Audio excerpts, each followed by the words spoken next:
அஸ்ஸலாமு அலைக்கும் வரஹமத்துல்லாஹி வபரகாத்துஹு. அல்லாஹ் பூமியை படைச்சபோது அது ஒரு நிலை இல்லாமல் அப்படியே ஆடிக்கிட்டே இருந்துச்சான். உடனே அதை நிறைய நிறுத்தணுங்கிறதுக்காக அதன் மேலே மலைகளை படைச்சானான். மலைகளை படைச்சோன்னே பூமி அப்படியே ஸ்டெடியாக நிற்க ஆரம்பிச்சிருச்சு. உடனே இதை பார்த்துட்டு இருந்த மலக்குகள் கேட்டாங்களாம், இதை விட அதாவது மலைகளை விட பலமானது இருக்கா அப்படின்னு சொல்லி எல்லாட்ட கேட்குறாங்க. இருக்குது இரும்பு அப்படின்னு சொல்லி எல்லாம் பதில் சொன்னான். அந்த இரும்பை விட பலமானது இருக்கா அப்படின்னு சொல்லி உடனே கேட்குறாங்களாம். இரும்பை விட பலமானது அதை உருக வைக்கிற நெருப்பு அப்படின்னு நல்லா பதில் கூறினானா. உடனே நெருப்பை விட அப்போ பலமானது எது அப்படின்னு சொல்லி கேட்குறாங்களாம். அந்த நெருப்பை அணைக்கிற தண்ணி அப்படின்னு சொல்லி சொன்னானா அல்லாஹ் தாலா.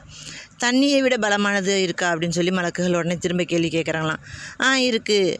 அந்த தண்ணியை மீண்டும் உணர வைக்கிற காற்று, அந்த காற்றுனால தண்ணியை உணர வைக்கவும் முடியும், அதை திரும்பி கொண்டு வரவும் முடியும் அப்படின்னு சொல்லி எல்லாம் சொன்னான். உடனே அதை விட காற்றை விட பலமானது எதுவும் இருக்கா அப்படின்னு சொல்லி கேள்வி கேட்குறாங்க. இருக்குது. அதாவது ஆதமுடைய மகன் தன்னுடைய இடது கைக்கு தெரியாமல் வலது கையால் கொடுக்கக்கூடிய தர்மம் அப்படின்னு சொல்லி அல்லாஹ் கூறினதாக நபி ஸல்லல்லாஹு அலைஹி வஸல்லம் அவங்க கூறியிருக்கிறாங்க.